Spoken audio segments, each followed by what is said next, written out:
Good evening, and welcome to the post-screening conversation with Juliana Fanjul, the director of Radio Silence. My name is Christopher Hurd, and I'm going to be hosting it this evening. We'll be on stream for about half an hour, and there'll be plenty of opportunity for you to ask questions as well. I hope you received the instructions on how to do that.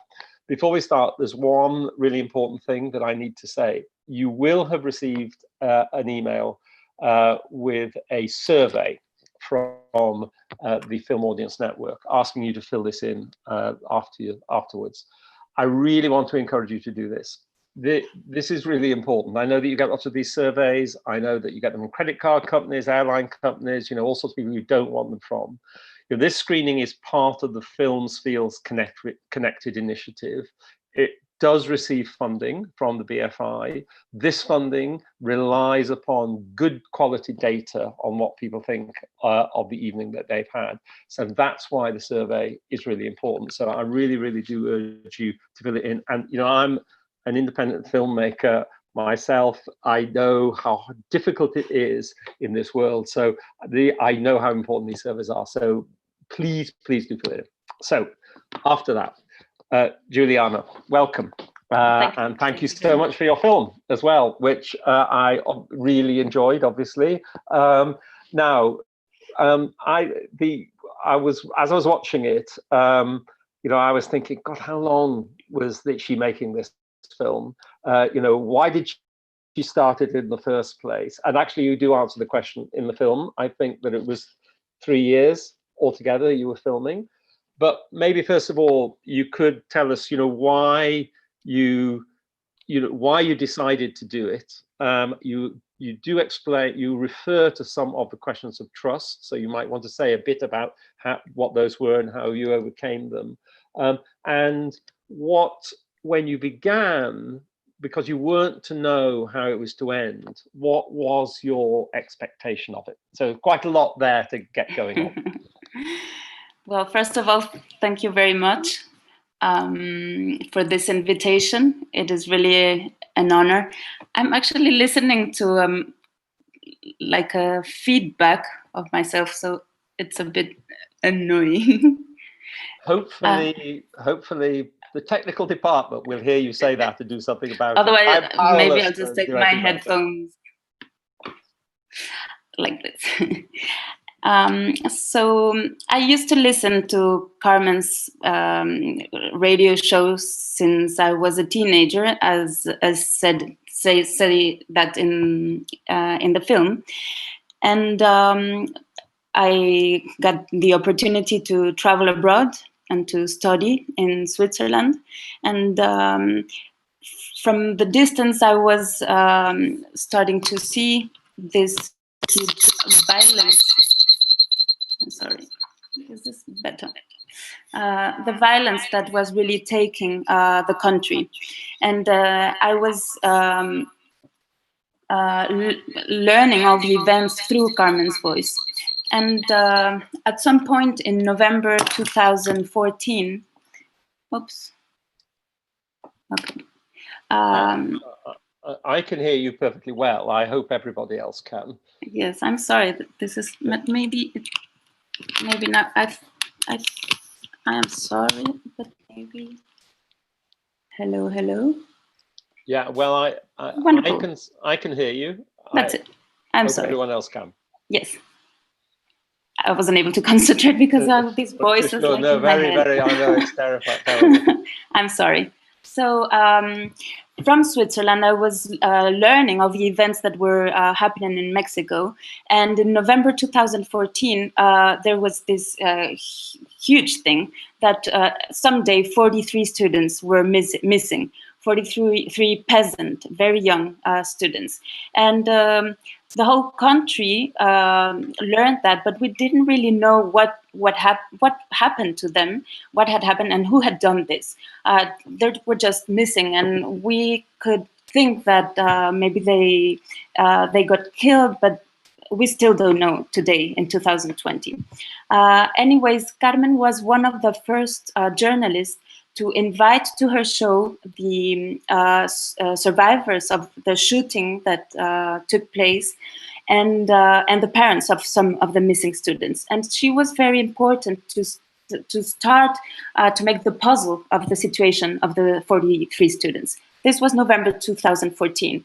And in March, suddenly, in March 2015, suddenly she was missing. She got fired. And we didn't know exactly why, because the company, MVS, said it one Friday morning, the Friday before the Easter holidays. And suddenly Carmen wasn't there anymore. And so this film, of course, was born as a need to find the words back, not only the words to talk about the violence in Mexico, because the images that I was able to see, and one of those images is in the film, this boy without his face. I mean, it was so shocking for me to see that on the social networks. So I thought, I had the feeling that I had lost my words to talk about the violence in Mexico. And suddenly the voice of Carmen was missing. And so I needed to do this film to find her and to find her words back. So from the distance, I approached a couple of Swiss producers, and this is very important because Mexico, maybe if I was in Mexico at that point, I wouldn't be able to do the film.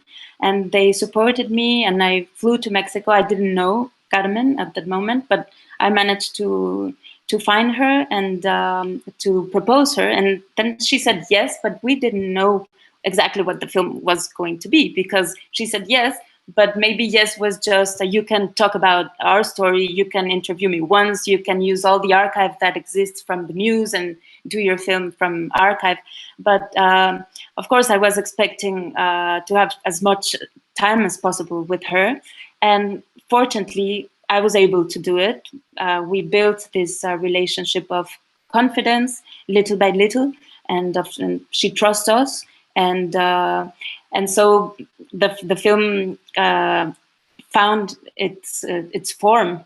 At some point, I wasn't exactly sure if the film was going to end when she was able to have a show back. 22 months after she was censored, she was able to build that show back, although it was only in the web. And I had the feeling that it wasn't over, because the story of Peña Nieto, the president, wasn't over. And so very early in the process, I decided that I was going to wait until the 2018 election, until Peña Nieto had finished his term, because there's no re-election possible in Mexico. And so I had that in my mind, that from 2015 till 2018 we were going to do the shooting, and then the rest of post-production took about a year. So that's very interesting when you explain that. There's a scene in the film where Carmen is in her offices overlooking a building development site next door to them, and the impression I got watching the film was and I think that is where you say there were all sorts of issues of trust that had to be dealt with. Was that sort of the beginning of your filming? Because actually I can't remember exactly how far we're in the film, but quite a lot has happened by the time we get to that scene. So that was when you started actually filming at that stage, was it? That's right. After maybe a couple of meetings with her without the camera, she agreed for us to go to this new place she was building. It was quite secret at the time, and it was just an empty office, and they were building the new studio, and everything was confidential. But I managed to already have the team to fly to Mexico and to film since the beginning. I had the feeling at that stage that anything could happen to her, and that she was really in danger, and that I had to stick with my camera, and there was no opportunity just for another interview without the camera. And in every opportunity she gave me, I tried to have my team, my crew with me to film whatever happened. And I mean, what was there any? So you said that you had a couple of meetings with her without the camera. She obviously judged that you were trustworthy.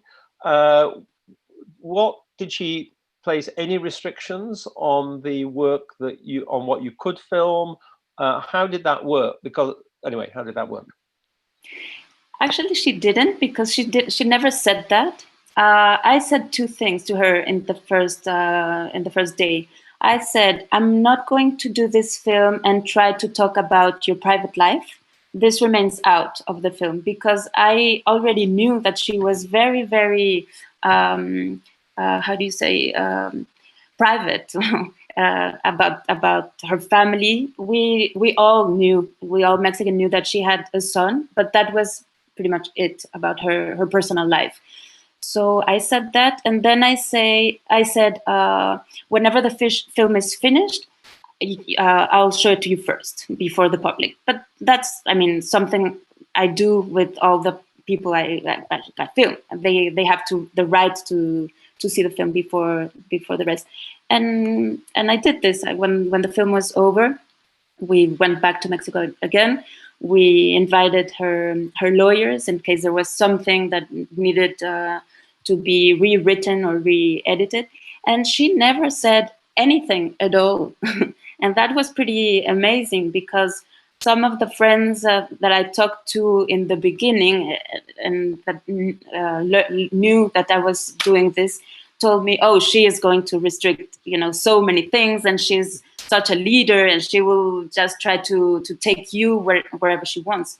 And not at all. She gave me all the freedom, knowing, of course, that whenever she was filming, she had agreed already. Carmen is just a media professional, or a media. She's like like a shark, She and so it was impossible or very, very difficult to have moments when she wasn't aware of the camera. She's so aware of the camera that in that sense, of course, she decided what was filmed and what was not.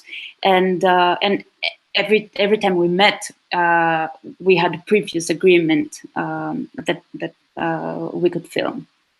There's a scene towards the end of the film where she's in the office, and the impression you give is you're sort of the other side of a dividing screen, glass screen between, the scene I'm talking about. I haven't got the time. I should have kept it. I have tab coded quite a lot. I didn't keep tab code for that. So, and I was intrigued by that, because that's the first time in the film that you use that device, that she's obviously talking to people, but we do not hear what she's saying. Was that one of those occasions where you just couldn't get access, or was that a decision of yours, a stylistic device that you decided to use there? I decided to use that because for me it was important that it was shown in the film that, of course, I didn't have all the access, although we were building little by little the opportunity to get the camera. My goal was to have the camera in the investigation room, and we managed to do this when they are working on the thesis case, the thesis that the Peña Nieto, the president, copied. I don't know if it's say plagiarism, but it took a while. And in the beginning, we were just filming just like a newsroom, and it's not very sexy, if I can say it that way, to have just people in front of the computer. I mean, that doesn't make a scene, or that doesn't make any cinema or drama or whatever. And I had tons in the beginning of hours of people just behind her colleagues, behind the computers. And then at some point, I started to think that should be on the film, and maybe just have her on the phone behind this window could let us think about whatever she was working on, and just try to imagine, as I was doing myself at that moment, and have the audience also try to imagine that she was what she was dealing with.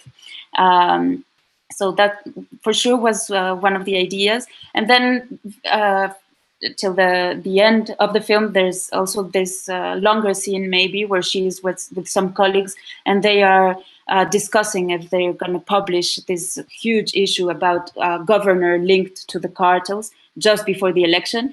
And in that specific moment, she asked us to remain out of the room. And so I said, okay, can I just film? We'll not record. We'll take out the mic. And she said, okay, no problem.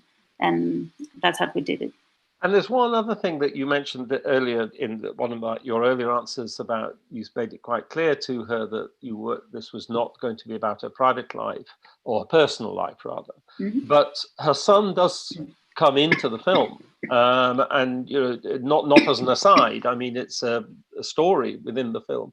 I'm as certain as I can be that was not that she herself must have brought that up, that you didn't sort of in any way, you didn't encourage her or you didn't pressurize her. So, which is, by the way, a measure of obviously the trust she had in you, that mm-hmm. she did bring that up. How did how did that arise, that she was so comfortable for her son to be brought into it?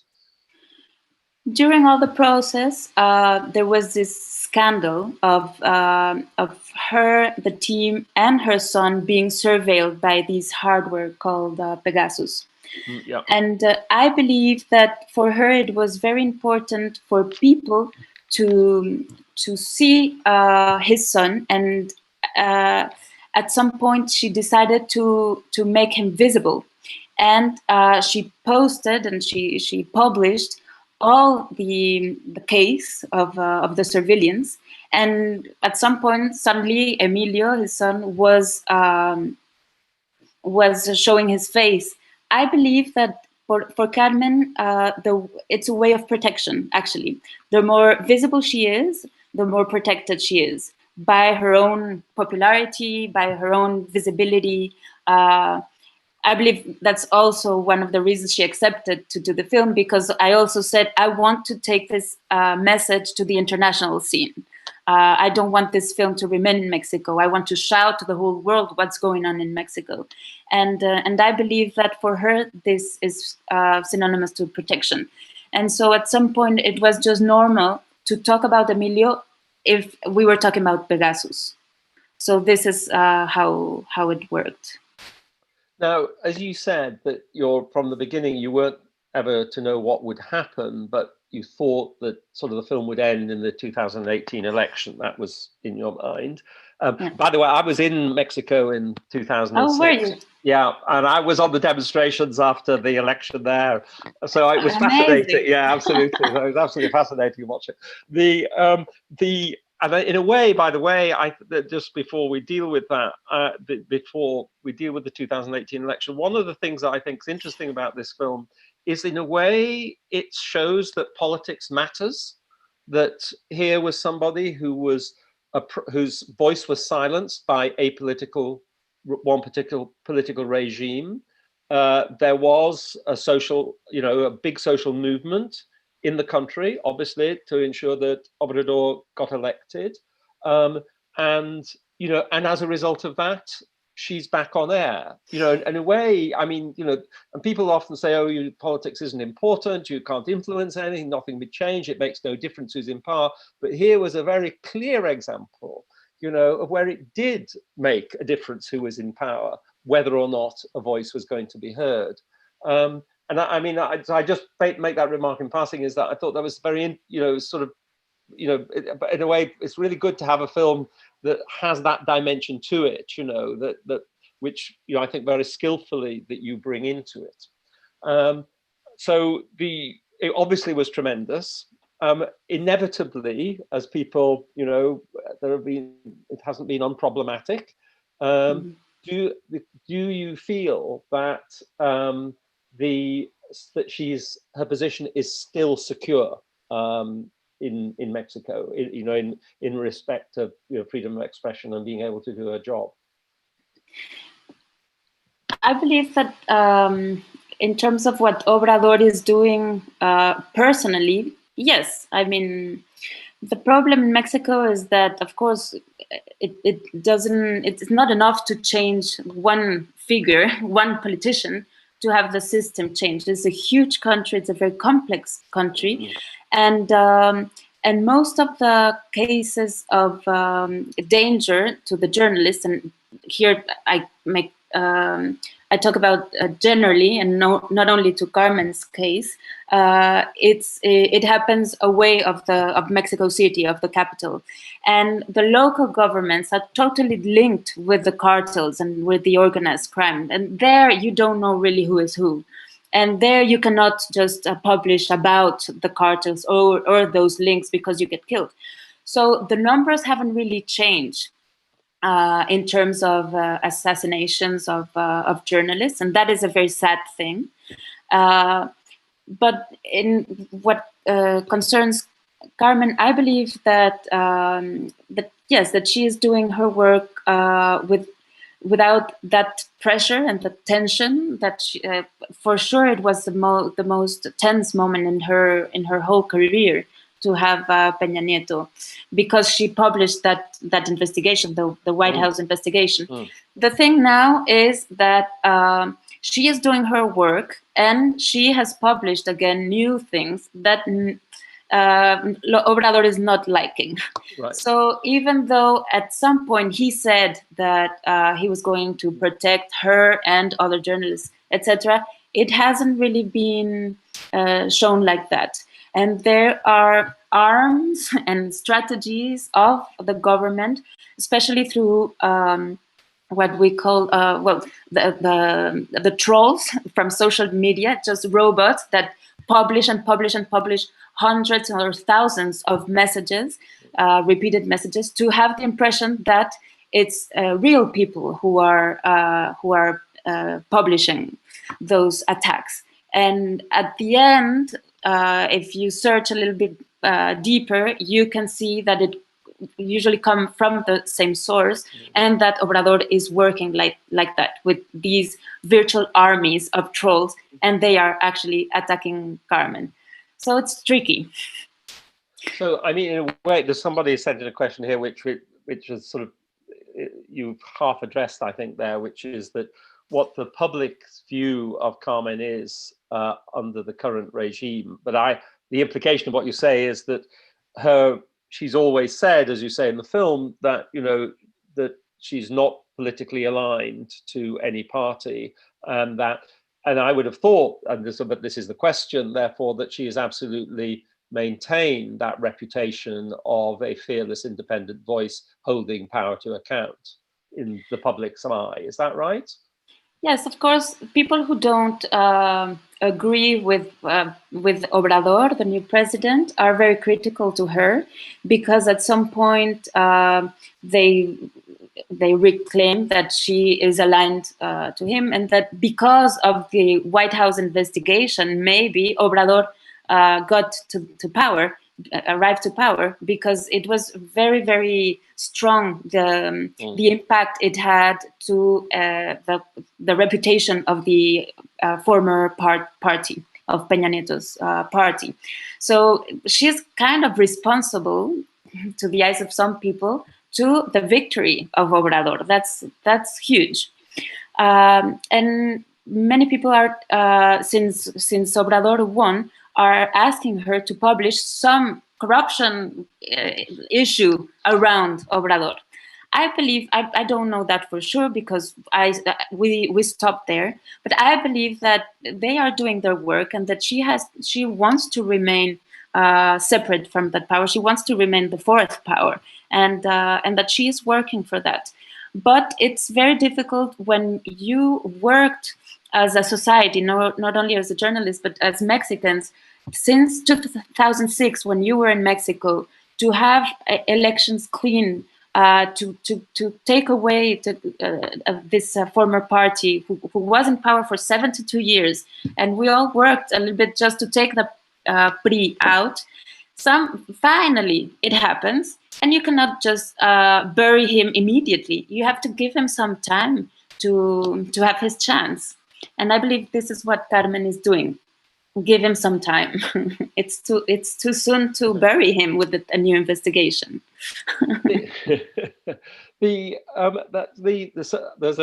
I just want to ask something about the sort of your influences as a filmmaker, right? Partly there's a question here whether or not your film was influenced by, in its style, by Pedro Costa's The Edge of Democracy, right? So that's a particular question which you might like to answer. And there is a sort of more general question, you know, about the style of your filmmaking and whether, because this is quite different from your other two previous films, I think. I mean, in some respects, I can see what is in common, but in some, it's quite different. And I'm interested in what sort of you feel are the influences on the way in which you made the film.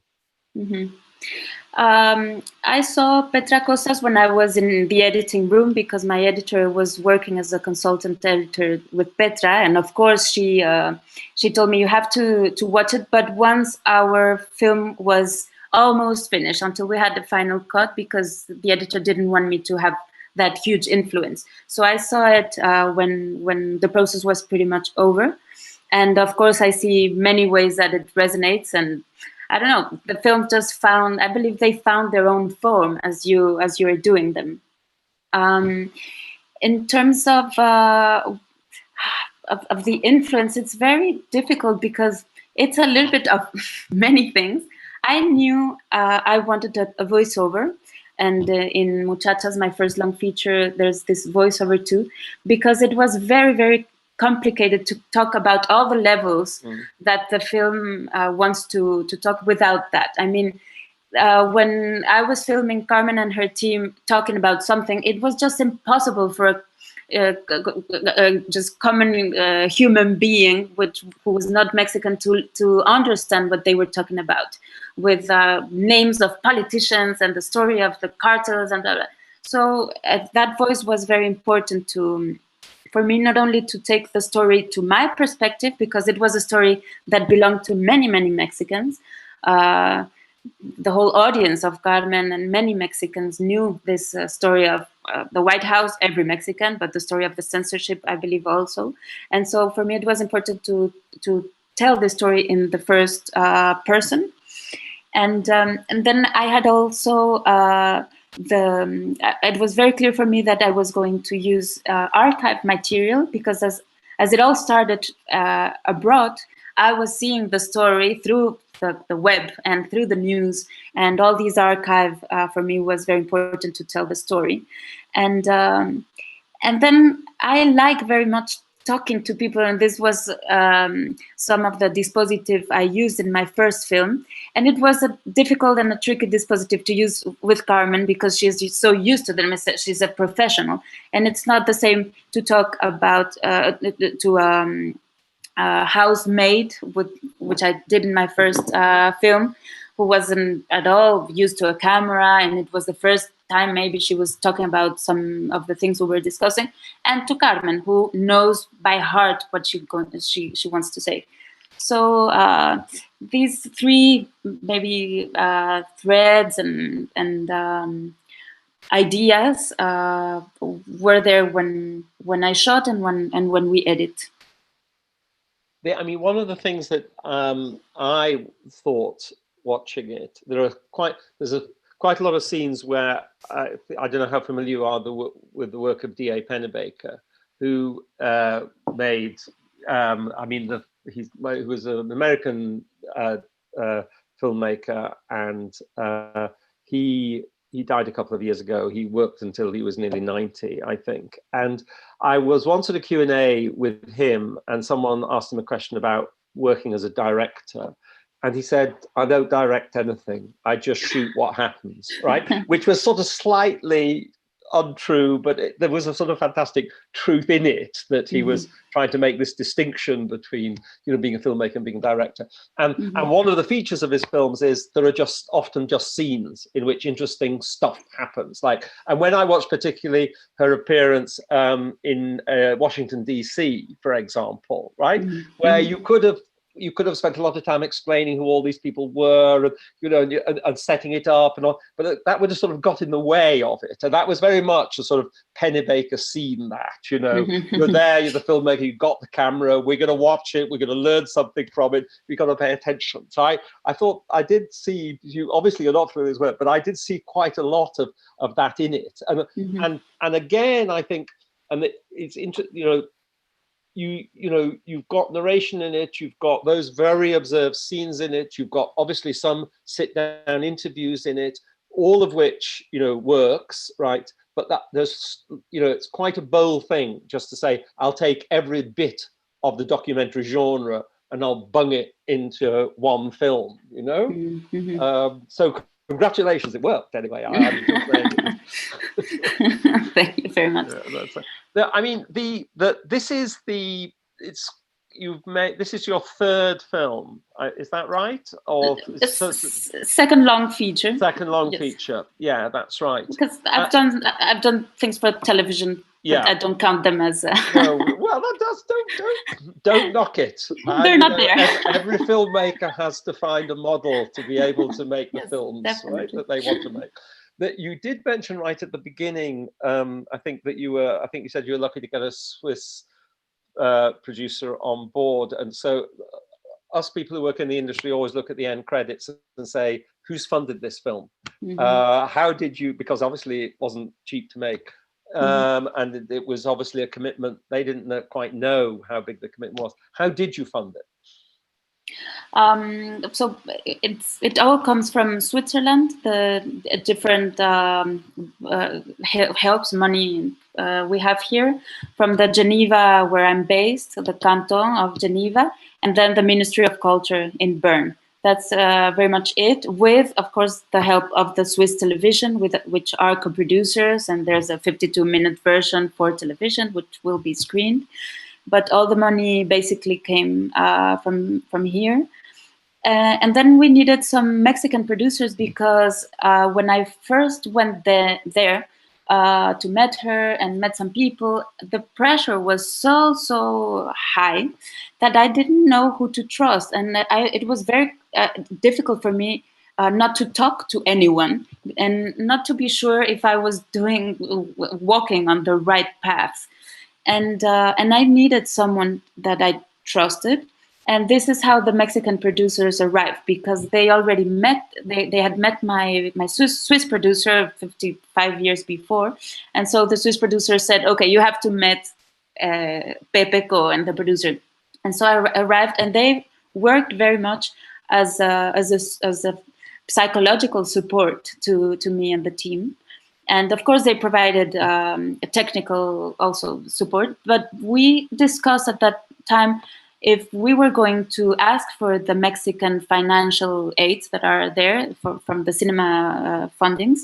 And it was very unlikely for us to imagine to have a dossier with all the information about Carmen that I was seeing and that I was learning and writing in French and in German, to have the Swiss money in parallel, to have that translated and to have that in the hands of the Ministry of Culture and Cinema in Mexico. And just imagine to have that in the wrong hands and have a leak that we didn't want to dare that. So we decided that we were not going to ask for any Mexican money, but that their figure, their position in the film, their presence in the project was very important. Yeah. And sort of the finally, because we've had about half an hour, I think, here, that finally the question that people, I think, always ask, and I think it's a good question, is what's your next film? I don't know. You know, for me, it's difficult to start the new one before this is not a little baby. I believe it's still an arm baby that I have to be with, and then it will walk. It will happen soon. I mean, it will soon be a year since we did the premiere, but I still need some time to be with this film, and it's all in my spirit and my head and in my dreams and everything still. The pandemic and the COVID situation rushed a little bit my plans, because I was supposed to be in Cuba. I'm the head of the documentary department in the film school in Cuba, and I was supposed to be there until July 2021. And then, of course, we had to stop classes and I had to come back to Switzerland, and suddenly it's a bit of a face-to-face with reality, and I have the feeling that I have to rush and write the new film, but it's not really there yet. I have some very strong feelings since my first long feature. It will be in Mexico, and it will talk about a woman, because I do films about the position of women in society. This is what interests me, and of course Mexico is just such a complex and crazy country that I believe I would love to come back to keep on discovering and its complexity. Well, we look forward to it. We look forward to it. Thank you very much. And just so, Juliana, thank you so much. Thank you so much. Thank you so much. It was my pleasure. And just finally, I just hope everybody hasn't switched off yet. I just want to remind people that they must fill in the questionnaire, which they have been sent to fill in. It's really important that for these sorts of events and for these sorts of initiatives that we continue to get funding for them. So please do fill in that questionnaire. And Juliana, thank you so much. It was my pleasure. Good night. Good night.